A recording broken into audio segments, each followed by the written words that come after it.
que vamos a comenzar a ver el día de hoy entrará en evaluación. Si no, ¿verdad? Si llega el día viernes y no terminamos de ver el tema, solo entraría la clase 1 y la clase 2, que es la clase 1 era Derecho Constitucional y la clase 2 era el Constitucional.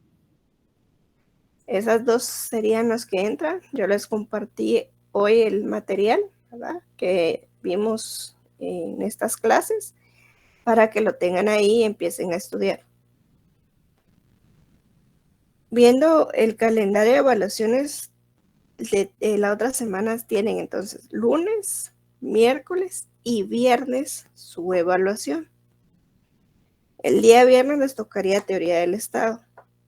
Como ese día tienen evaluación, ese día no les voy a dar clases.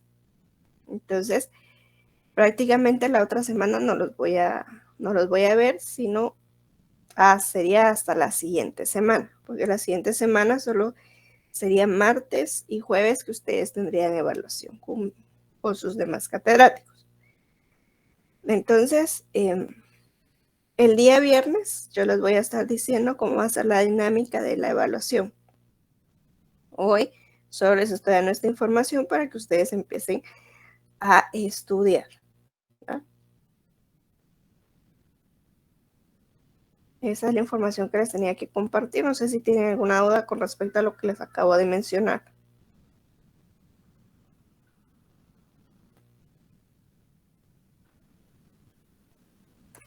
No, licenciada, ahí estamos bien. Gracias. Todo claro, Lick, gracias. Bueno.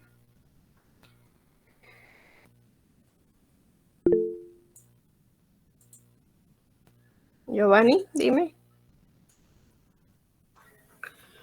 Buenas noches, licenciada.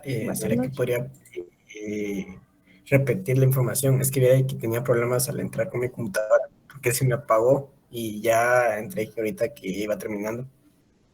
Disculpe, licenciada. Muy bien. Les dije que ustedes, sus evaluaciones empiezan el lunes 20 y culminan el jueves 2 de marzo. La primera evaluación la tienen conmigo, que es Derecho Constitucional, a las 7 de la noche. La otra semana tienen lunes, miércoles y viernes sus evaluaciones. Como el día viernes a mí me toca darles curso, pero tienen su evaluación de teoría del Estado, no les voy a dar clases. Prácticamente la otra semana no nos vamos a ver, solo vamos a estar pendientes de la evaluación conmigo el día lunes. ¿Y qué va a entrar en los temas? Si nos da tiempo de terminar esta semana el tema que vamos a comenzar a ver el día de hoy, entraría, si no solo entraría la clase 1, la clase 2, que ya se los compartí por clase. Dime, Corina. Buenas noches, licenciada. Fíjese que yo hasta hoy me estoy uniendo porque había tenido unos problemas con mi matrícula. Entonces quería ver si usted tal vez me dice cómo entrar a la aula de clase, el código o algo así, o no me puedo explicar. Si quieres toda esa información te la doy al final del curso. Ok, licenciada, muchas gracias. Te quedas conmigo, muy bien. Bueno, si no hay nada más dudas, solo permítame. Llevan 125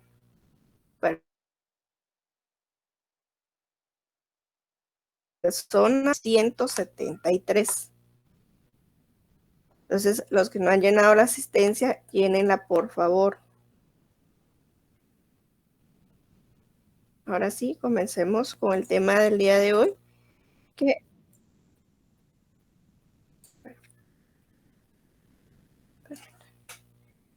el tema del día de hoy va a ser la teoría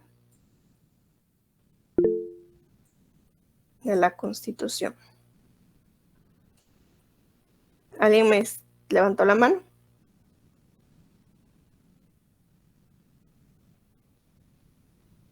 ¿No? Bueno. Entonces vamos a ver unas definiciones de la teoría del Estado. La vamos a ver en dos sentidos, en el material y en el formal.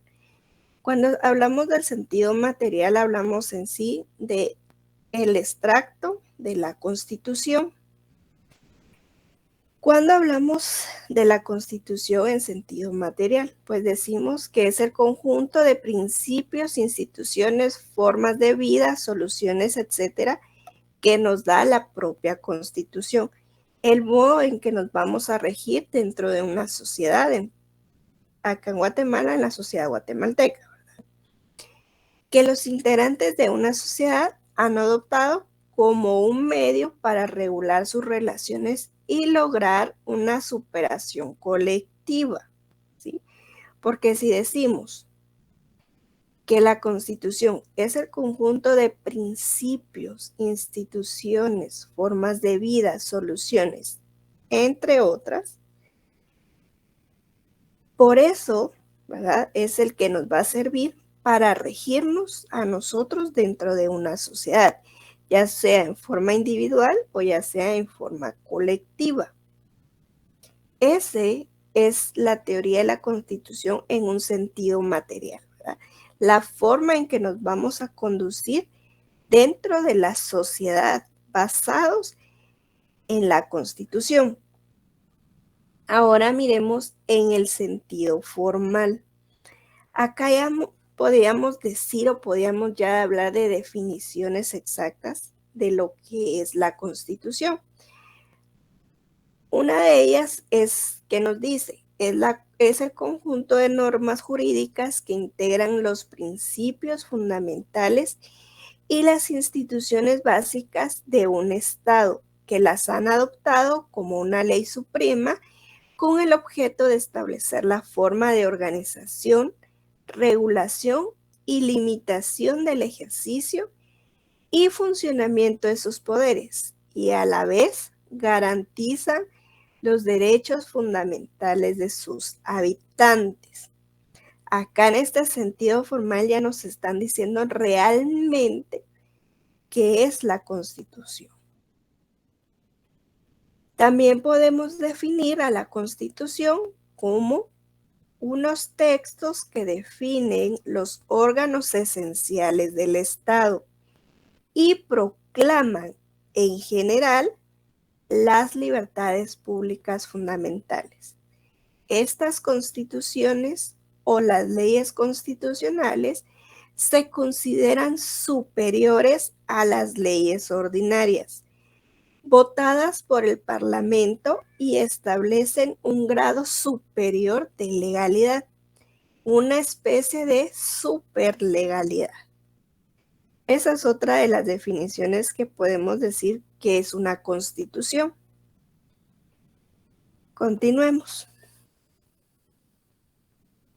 Aquí hay otra definición y nos dice: la Constitución es una carta de contenido jurídico político que establece o reconoce derechos y garantías, sobre todo los derechos fundamentales concernientes a la libertad individual. El ejercicio de las libertades crea situaciones jurídicas que constituyen verdaderos derechos subjetivos.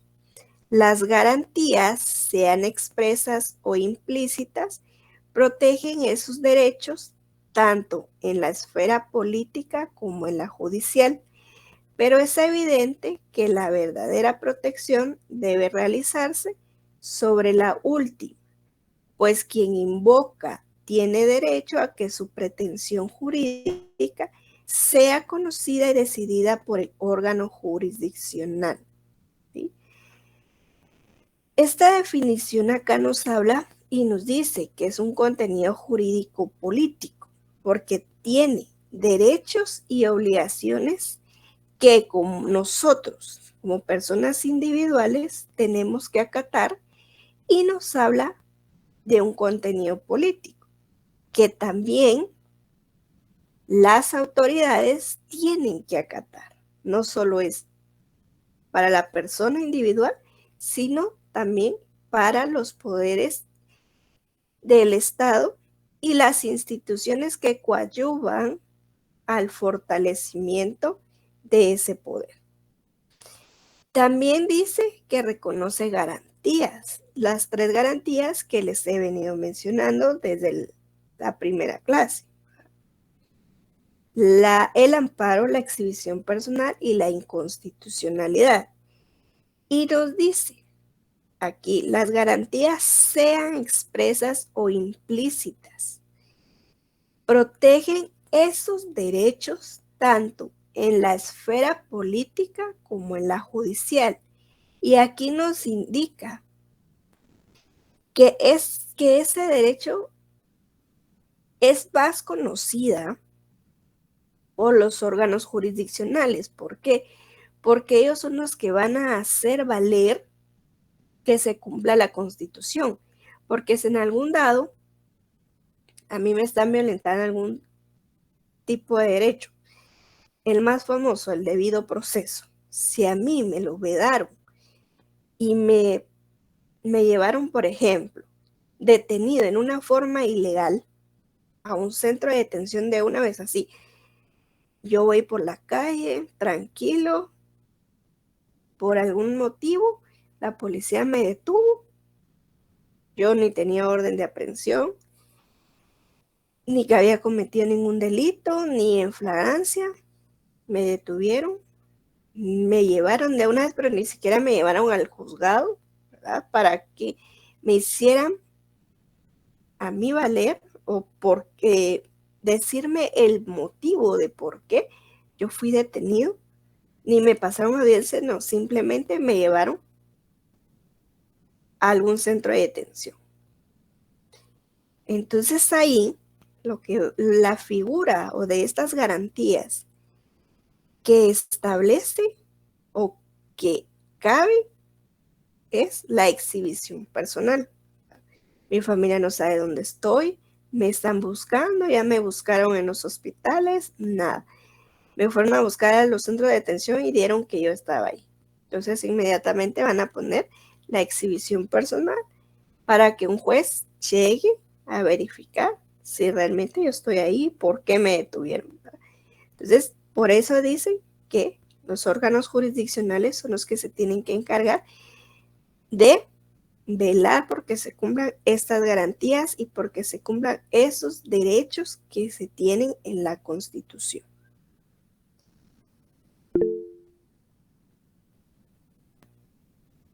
¿Alguien quería preguntar algo?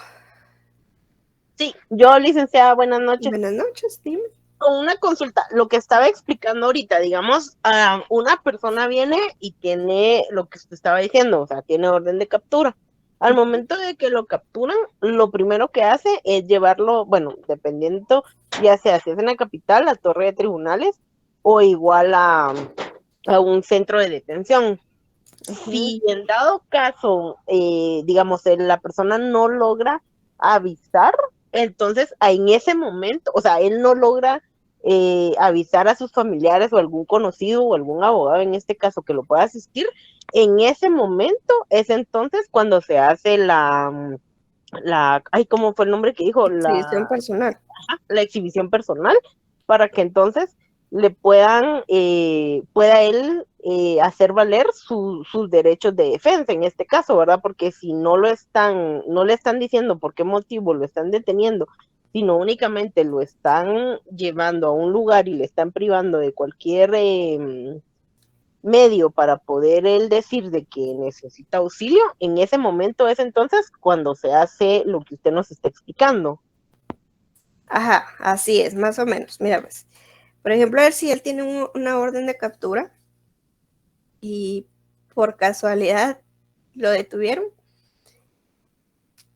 se lo tienen que llevar inmediatamente al órgano jurisdiccional que lo estaba solicitando, ¿verdad? Y si no, pues al juzgado de turno. Si los policías no lo llevan y lo llevan directamente a un centro de detención, ahí es una detención ilegal porque no han conocido el motivo de por qué ha sido detenido ni ha sido escuchado por un juez competente. Ahí puede pasar dos, porque la exhibición personal puede ser puesta por la persona agraviada directamente o puede ser por cualquier persona que tenga conocimiento de que una persona está privada de su libertad en forma ilegal o en contra de su voluntad, ¿verdad? Entonces, si él no lo no lo llevaron a la torre de tribunales, lo llevaron a algún centro de detención, él puede hacer uso de su llamada, ¿verdad? Y decir, inmediatamente comunicarse con un familiar o inmediatamente a cualquier juzgado, porque eso sí, la exhibición personal se puede colocar ante cualquier juzgado porque es algo de manera urgente, ¿verdad? Entonces ya después ya se traslada al juzgado que va a entrar a conocer esa exhibición, pero por el momento en cualquier juzgado lo puede hacer. Ah, ya la entendí. Y en ese caso, licenciada, cuando digamos una persona es detenida, tiene, creo que son 6 horas las que tienen para poder ser trasladado. Para ponerla a disposición del juez. Sí, ¿verdad? Ah, ya, ahora sí entendí. Y si no, ¿qué pasaría en ese caso? Miren, ahí en la actualidad y en la práctica no se hace. O sea, es cierto, sí los llevan a la carceleta y ahí están, pero a veces pasan hasta 24 horas y no han sido escuchados. Pero ahí hay dos riesgos y se lo estoy hablando en la práctica, ¿verdad? Si ustedes vienen y pasan 6 horas y hacen uso de ese derecho, por ejemplo, y van a poner en mal, digamos, hacia al juez, lo que va a hacer es que en lugar de ustedes estar ayudando a su cliente, lo van a perjudicar, ¿verdad? Y eso es así en la práctica, no es que yo me lo esté exagerando, ¿verdad? La ley es la ley y sabemos que se tiene que poner en práctica, pero muchas veces no es así. Y si ustedes miran que pasan 6 horas y no ha sido escuchado su cliente, puede interponer esta acción, esta exhibición personal, ¿verdad? Pero como les digo, muchas veces en lugar de ayudar al cliente, lo perjudican y así es la realidad, ¿verdad?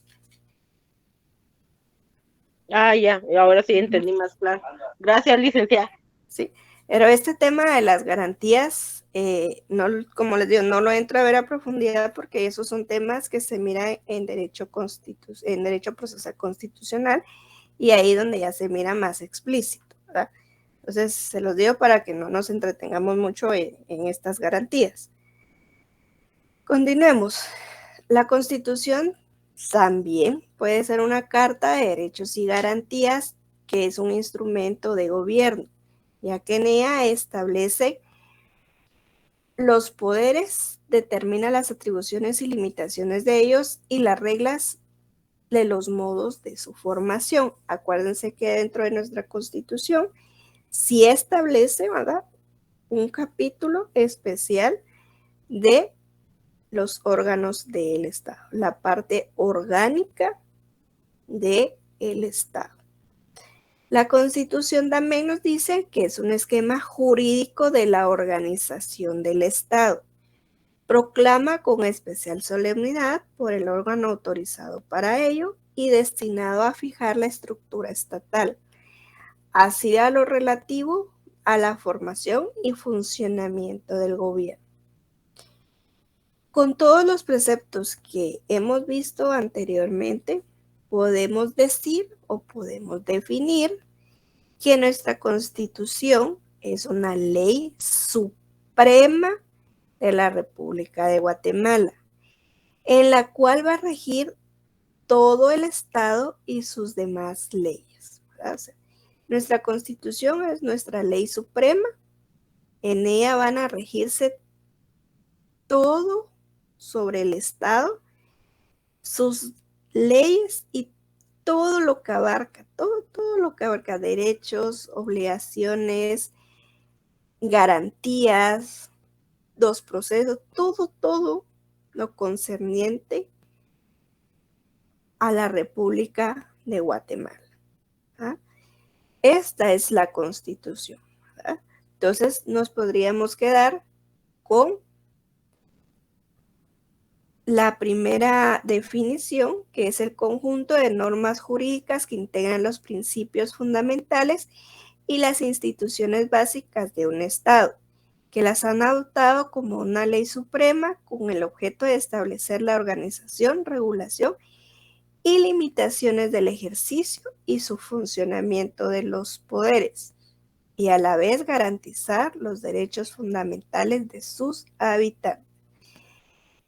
considero que esta es la definición más completa que define a nuestra Constitución. Muy bien. Vamos a ver qué es un poder constituyente.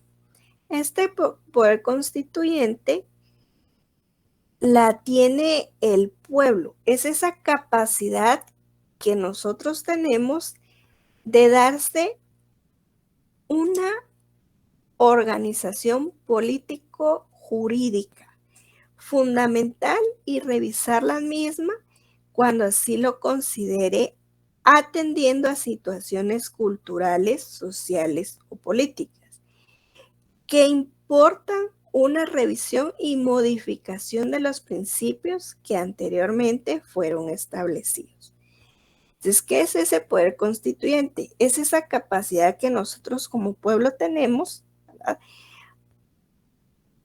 para poder reformar, para poder cambiar la Constitución, ¿sí? ¿Por qué nosotros? En primer lugar, porque nosotros tenemos la soberanía, ¿sí?, que la podemos delegar a los 3 poderes del Estado, la podemos delegar. Que ninguno de ellos es superior a ninguno, también es cierto. Ese poder constituyente nos lo está dando nuestra Constitución cuando nos dice que nosotros tenemos la iniciativa para reformar la Constitución con 5,000 o más habitantes inscritos en el registro de ciudadanos, ¿sí? Entonces, es ese poder que se tiene para poder reformar la Constitución, dependiendo también las situaciones culturales, sociales o políticas. Yo, bueno, en mi perspectiva, en mi opinión, yo siento que hay ciertos artículos ya de la Constitución que sí deberían de ser reformados por la situación política y social que ya vivimos en estos tiempos, ¿verdad? Ya ciertos requisitos deben ser reformados. Y como les digo, para mí, los primeros requisitos, los primeros artículos que deberían de ser reformados son los requisitos para ser ministro, presidente, vicepresidente, ser diputados. Deberían de ser reformados de manera urgente. Entonces, como les digo, ¿verdad?, este poder constituyente es esa capacidad que tiene el pueblo de darse en una organización política jurídica fundamental, ¿verdad?, y poder revisar estos cambios que se puedan dar a la Constitución. Dime. Buenas noches, licenciada. Gusto saludarla. Igualmente. Una pregunta. Sí. Yo tengo una duda. Digamos, aparte de la Constitución, por ejemplo, nosotros como personas o como pueblo podemos reformar, por ejemplo, la ley electoral y de partidos políticos o simplemente la Constitución es lo único que nosotros tenemos. Se lo comento porque, por ejemplo, en la actualidad, pues los requisitos han sido modificados en la ley electoral y de partidos políticos, donde, por ejemplo, no les están pidiendo absolutamente nada a las personas, no les están pidiendo que sean personas probas, antecedentes penales, ni policíacos, sino que simplemente puedan las personas poderse postular a un cargo y ya estuvo. Entonces, no sé si usted me podría apoyar en ese sentido de explicarme, licenciada, por favor. Claro. Fíjate que podríamos promover unas reformas a esta ley electoral de partidos políticos porque tiene carácter constitucional, ¿verdad? Pero lastimosamente solo podemos tener iniciativa para la Constitución, ¿verdad?, como nos lo establece nuestro artículo de nuestra Constitución, ¿verdad?, que era el 144, si no estoy mal.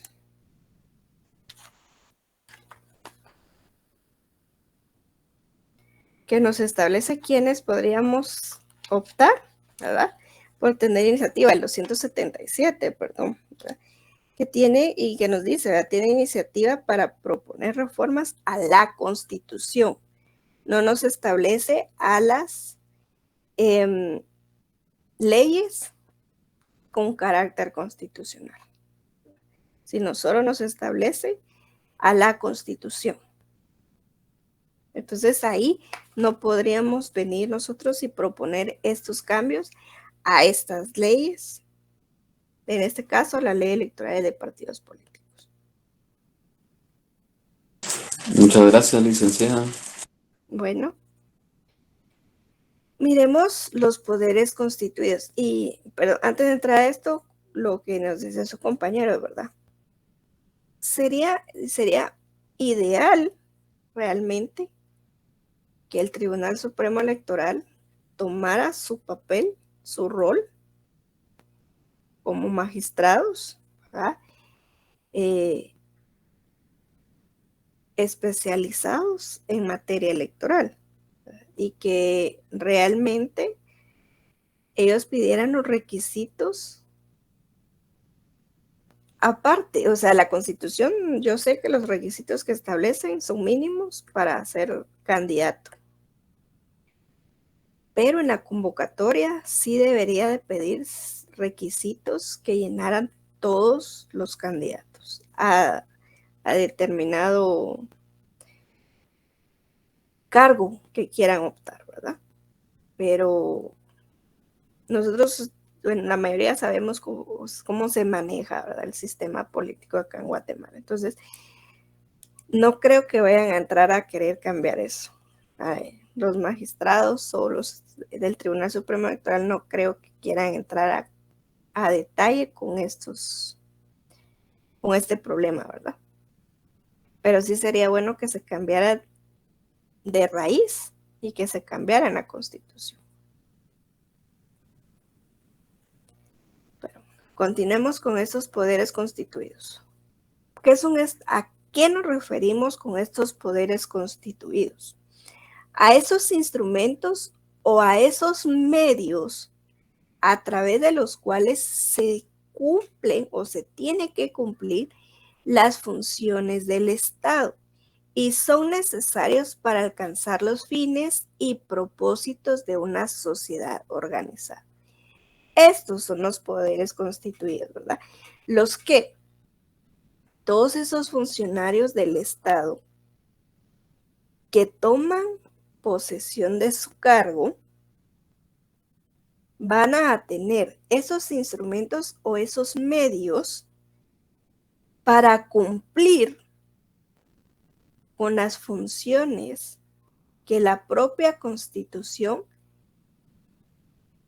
les da, les confiere al momento de ellos tomar posesión.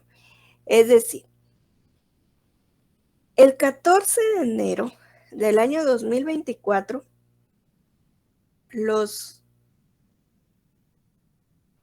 diputados al Congreso, los diputados al Parlacén, el presidente y vicepresidente, los ministros, los alcaldes, van a adquirir esos instrumentos y esos medios a cumplir con los fines y los propósitos que la Constitución les va a atribuir. ¿Para qué? Para el manejo de un país, para el manejo de una sociedad, para que esa sociedad funcione lo mejor posible. ¿Sí?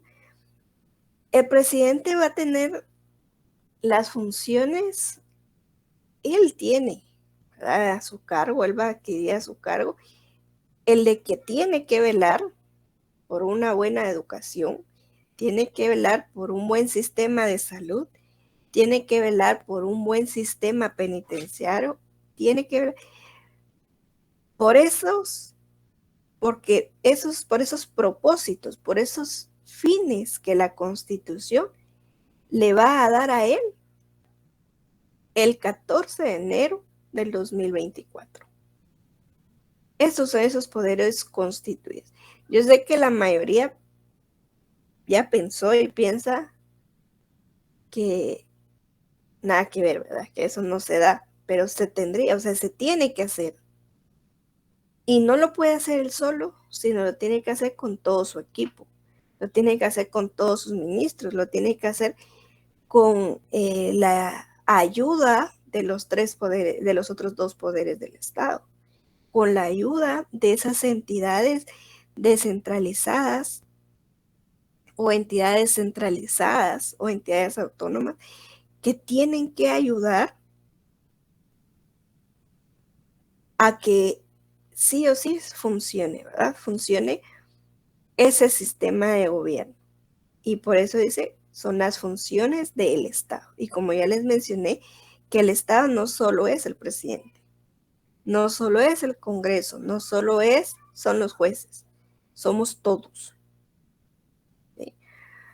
Entonces, estos son estos poderes constituidos, son todos esos medios, todos esos instrumentos a través de los cuales los funcionarios o las funciones del Estado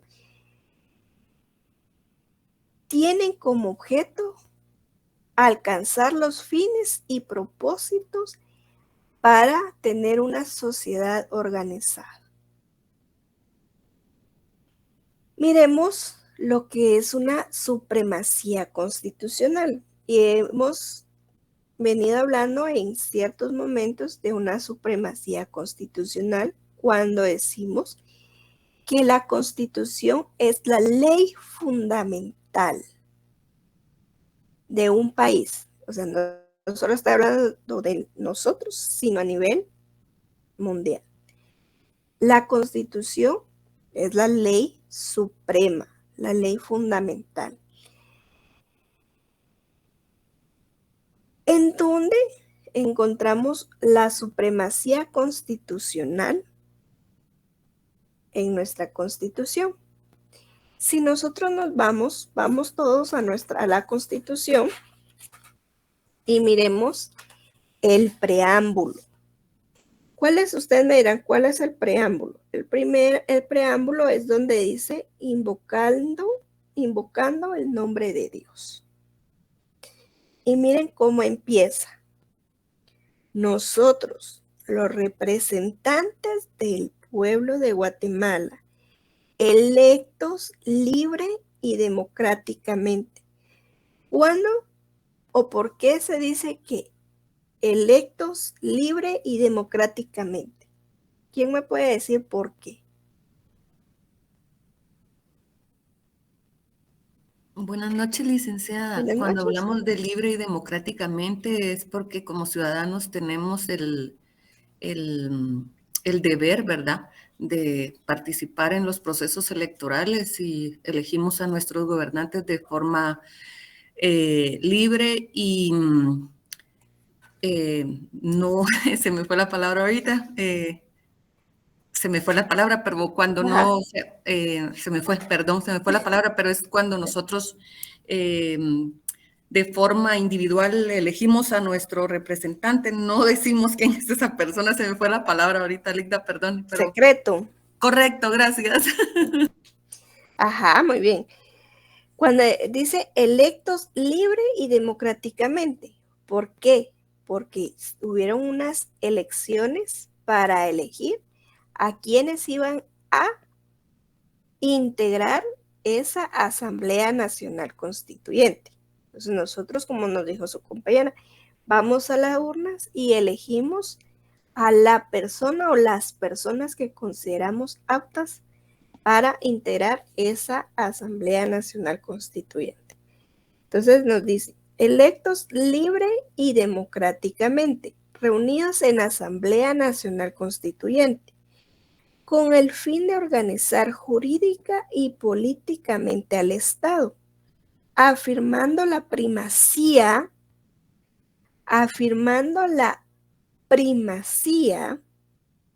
de la persona humana como sujeto y fin del orden social. Ahí nos está hablando ya de la primacía, ¿sí? Afirmando la primacía de la persona humana como sujeto y fin del orden social. De ahí, miren, partimos de la supremacía constitucional. Nuestro propio preámbulo nos está diciendo, ¿sí?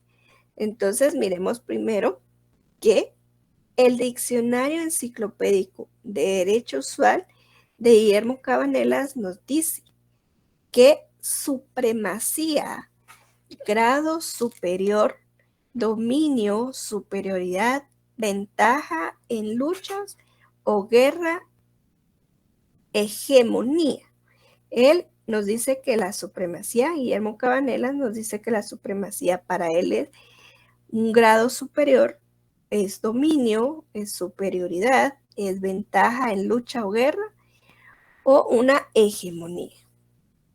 Nosotros en nuestro preámbulo ya vimos entonces que nos está diciendo primacía de la persona humana como sujeto o fin del orden social, reconociendo a la familia como génesis primario. Si yo les hiciera la pregunta, o fuera una pregunta de evaluación, ¿en dónde, o que me digan cuál es el fundamento primordial donde dice que la sociedad, que la familia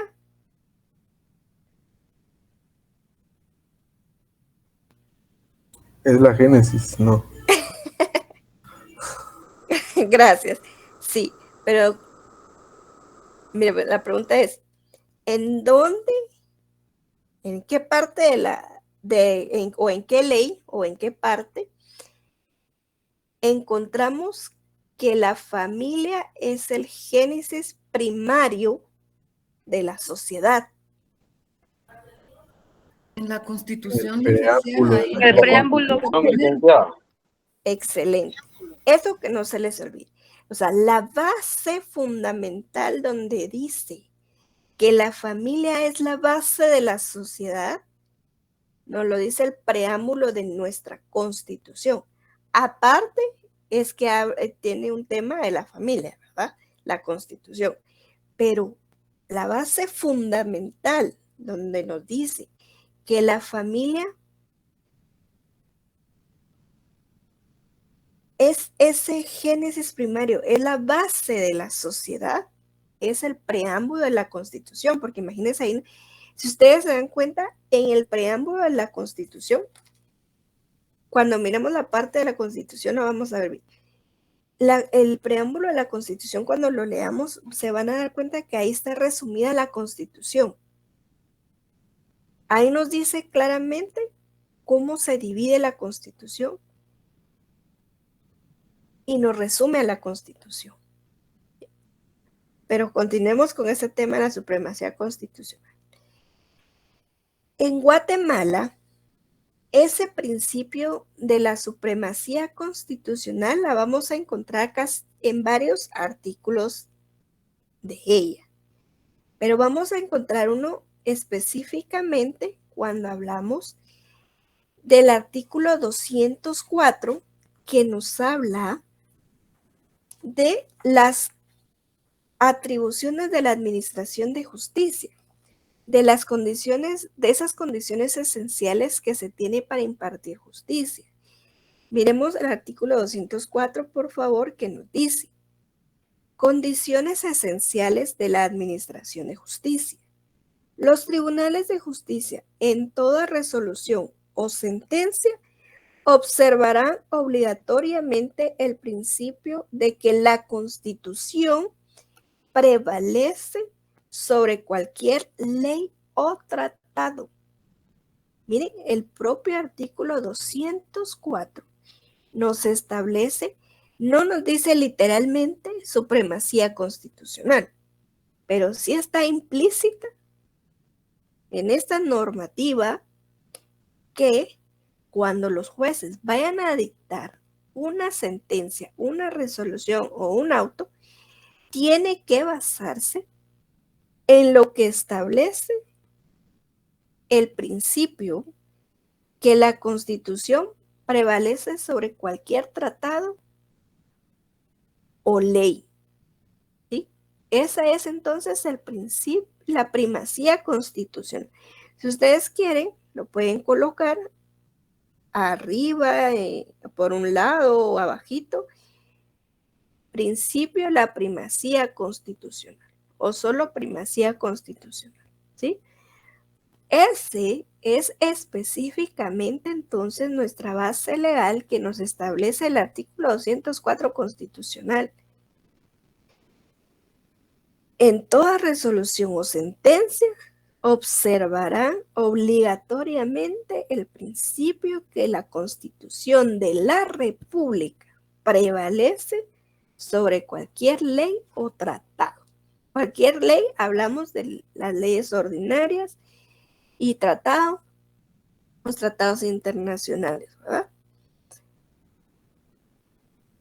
Esa es entonces la supremacía constitucional, que sobre la Constitución no hay ninguna ley que prevalezca, ningún tratado que prevalezca. Nuestro propio preámbulo nos establece de la primacía, ¿sí? Y pone como primacía a la persona humana como sujeto y fin del orden social, o sea, como sujeto individual y como sociedad, como miembro de una sociedad. Miremos la imperatividad. Cuando hablamos de imperatividad, podemos hablar de todo aquello que tiene mayor movimiento, una acción impulsiva. Y cuando hablamos, esto que les estoy diciendo, lo hablamos de una imperatividad en forma general, ¿verdad? Todo aquello que tiene movimiento, todo aquello que tiene una acción impulsiva, pero hablando de una imperatividad legal, podemos decir que esta se va a sobreponer a cualquier voluntad de los sujetos cuya conducta vaya a encauzar independientemente que la voluntad de otros pudieran ser conjuntamente a la vez. O sea, aquí cuando hablamos de una norma imperativa en derecho, podemos considerar una norma jurídica que va a poseer un contenido de que los sujetos jurídicos no pueden prescindir, de manera que la regulación normativa que se haga de la materia tendrá completa validez independiente de la voluntad del individuo. O sea, ¿cómo así? O sea, una norma imperativa, cuando hablamos de derecho, vamos a decir que es una norma jurídica que tiene que estar ligada a la Constitución, al derecho constitucional. No puede venir y puede hablar de forma contraria a la Constitución. Cuando tenemos, por ejemplo, un tema penal, civil, laboral, cualquier de las ramas del derecho, cuando vamos a dar nuestros argumentos, cuando vamos a hablar en forma jurídica, delante del juez vamos a dar esos argumentos jurídicos. Primero tenemos que tocar artículos de la Constitución. Segundo, hablamos si hay algún tratado internacional en materia de derechos humanos que nos va a ayudar a la defensa de nuestro patrocinado o de nuestro cliente, perfecto. Invocamos también esos artículos de ese tratado internacional. Pero si no hay ningún tratado internacional que va a favorecer a mi cliente, entonces no los mencionamos. Y ahí entonces vienen estas normas imperativas, estas normas ordinarias. Ya viene la jurisprudencia, porque es importante que tanto ahorita que están estudiando como cuando ya vayan a ser profesionales, también busquen mucha jurisprudencia constitucional o mucha jurisprudencia legal, tanto de la Corte Suprema de la Justicia como de la Corte Constitucional, sobre el caso que ustedes van a llevar. Porque así es mucho más claro el argumento para el juez y en determinado momento van a ustedes a ayudar con esa norma imperativa, con esas normas jurídicas que ustedes están tocando, van a ayudar a esclarecerle bastante la mente al juez, los pensamientos, ¿verdad? Cuando él le toque dictar sentencia. Entonces, esta es esa norma imperativa, ¿verdad? Es esa norma jurídica que va a tener un contenido en el que los sujetos jurídicos no van a poder prescindir de lo que establece la Constitución, de lo que establece el derecho constitucional, ¿sí? Es esta norma imperativa, ¿verdad? Lo que va a coadyuvar al fortalecimiento de una norma jurídica. Muy bien, continuemos. Miremos la legitimidad constitucional. Aquí hablamos de este autor, García Laguardia, que nos habla de una legitimidad constitucional y él nos dice: la legitimidad está en la base de la estabilidad política y constitucional. Una constitución es legítima, dice, solo cuando es reconocida, no simplemente como situación de hecho, sino cuando la fuerza y la autoridad del poder constituyente en que descansa su decisión es reconocida. O sea, la legitimidad constitucional es lo que ya está legal, ¿verdad? Por ejemplo, nuestra Constitución sí o sí ya es legal, ya tiene una legitimidad constitucional. Fue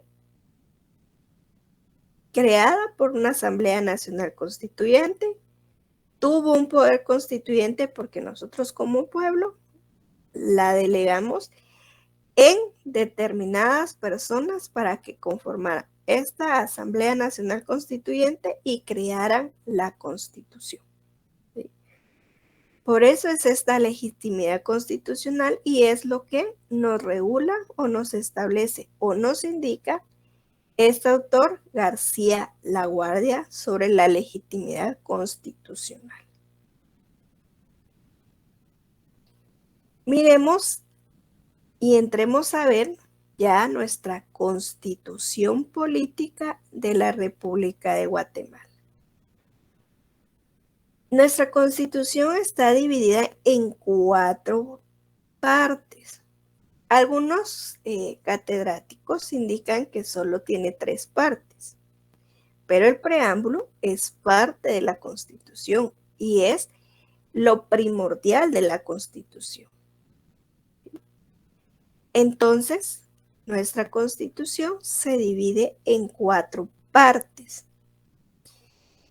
Si ustedes, ¿alguien me va a preguntar? ¿No? Bueno, si ustedes tienen ahí resaltadores o flechitas o no sé cómo, o si ustedes quieren marcar su Constitución, pueden marcarlas para que sepan dónde están las partes de la Constitución. Por ejemplo, Nosotros hablamos que la Constitución se divide en preámbulo, parte dogmática, parte orgánica y parte práctica. El preámbulo es lo que les decía, ¿verdad? Que es la primera parte donde nos habla de invocando el nombre de Dios. Esta es una forma solemne colocada a una manera de introducción. Ustedes, si se dan cuenta, en todos los trabajos que han hecho, que hacen, siempre les piden que hagan una introducción, ¿verdad? O sea, esa introducción es el resumen de lo que va a tratar su trabajo. En este caso, nuestro preámbulo es esa introducción, ese encabezamiento de la Constitución, es ese resumen que se tiene de lo que va a ser o lo que vamos a ver en nuestra Constitución. Aquí les puse dos definiciones. Dice, es una forma solemne colocada a manera de introducción y en el encabezamiento de la Constitución y que resume las grandes directrices que inspiran la promulgación de esta y deben servir de pauta o guía a los gobernantes y gobernados en la vida del Estado. Otra es la enunciación previa contenida en las constituciones, donde se exponen los grandes principios y fines que han guiado al constituyente para redactar las normas básicas de la organización política del país. Entonces, para nosotros, la primera definición es la que más se adapta a nuestro preámbulo. Y entonces continuamos leyendo lo que decía nuestro preámbulo, ¿verdad? Entonces nos habíamos quedado que afirmando la primacía de la familia como génesis primario y fundamental de los valores espirituales y el bien común, los valores espirituales y morales de la sociedad, y al Estado como responsable de la promoción del bien común, de la consolidación del régimen de legalidad, seguridad, justicia, igualdad, libertad y paz, inspirados en los ideales de nuestros antepasados y recogiendo nuestras tradiciones y herencias culturales, decididos a impulsar la plena vigencia de los derechos humanos dentro de un orden institucional estable, permanente y popular, donde gobernados y gobernantes procedan con absoluto apego al derecho. Entonces, acá es nuestro preámbulo y es lo que nos da esa introducción en el encabezamiento de nuestra Constitución, que resume todas esas directrices que son inspiración para los gobernados y los gobernantes. Continuemos.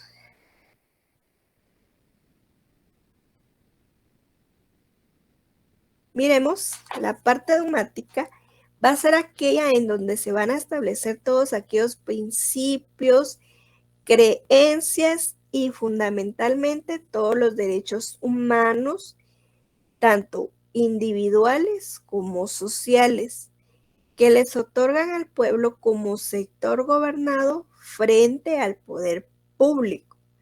Este como sector gobernante para que este último respete sus derechos.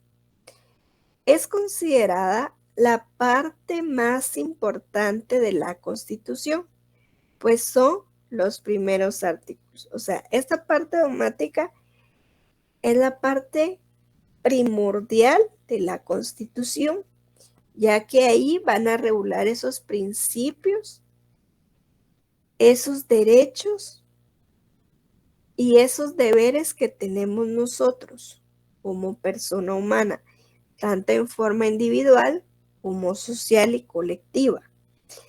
La parte dogmática está dividida del artículo 1 al 139. Por eso les digo, si ustedes quieren, pueden colocar con algún color esta parte de acá. O arriba, a un lado, o con una flechita le pueden poner de un color, ¿verdad? O como ustedes quieran identificarlo si lo quieren identificar. Si no la quieren identificar, no hay problema. ¿Ya? Entonces, esta parte dogmática es la que nos va a regular todos aquellos principios, derechos, deberes que tenemos como persona humana, tanto en forma individual, social y colectiva. Miremos la parte orgánica. Esta parte es la que va a organizar a Guatemala. Esta parte orgánica es la forma en que se va a organizar el poder.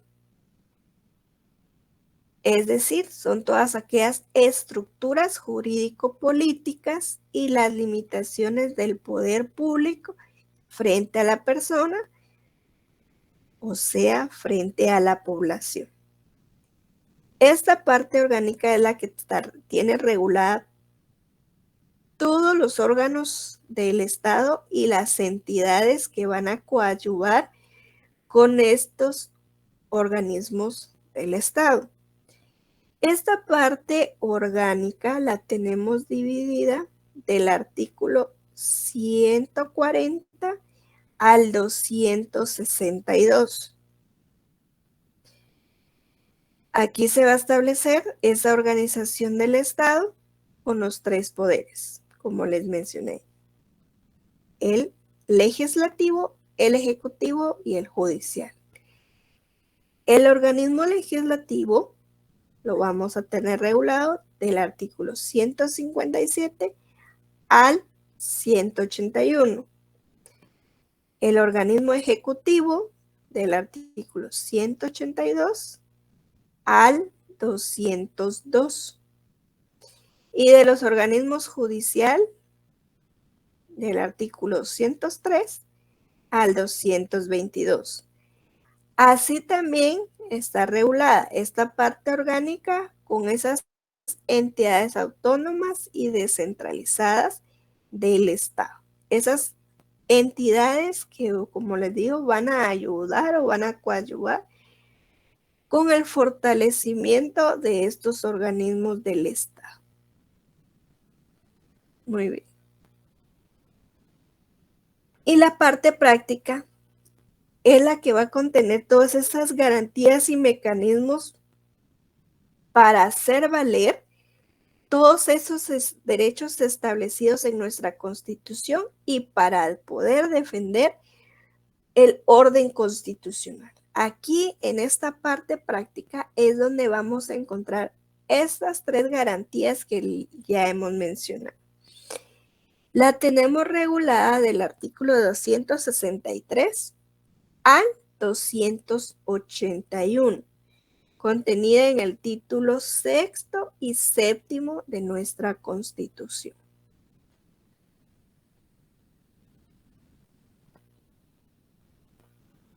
Muy bien, entonces,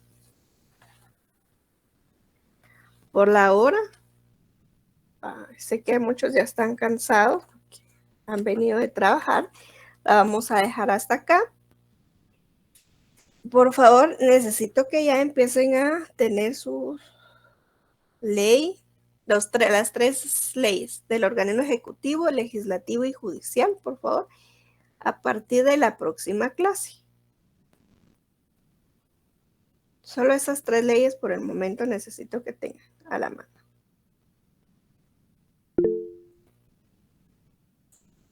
Junto con la Constitución, por supuesto. No puedo subir esta presentación porque no he terminado de darla. Cuando termine, como les mencioné desde la primer día de clases, ¿verdad? Cuando termine de darla, con mucho gusto se la subo. Por el momento no puedo porque no he terminado de darla. Entonces, nos vemos el día viernes, por favor, para continuar con la clase y tengamos siempre la Constitución y las 3 leyes a la mano. Dime, Corina. Tú eres la que me preguntaste, ¿verdad? Espérame ahí, ¿sí? Un momentito. Solo me despido de tus compañeros, sí, con gusto. Feliz Dime, noche. Carlos. Buenas noches, licenciada. Buenas noches, Lee. Gracias. Feliz noche, licenciada. Feliz noche, licenciada, gracias. Gracias, Linda. Feliz noche. Feliz noche, licenciada. Muchas gracias. Feliz noche, Lee. Gracias. Feliz noche, licenciada. Gracias por la cosa.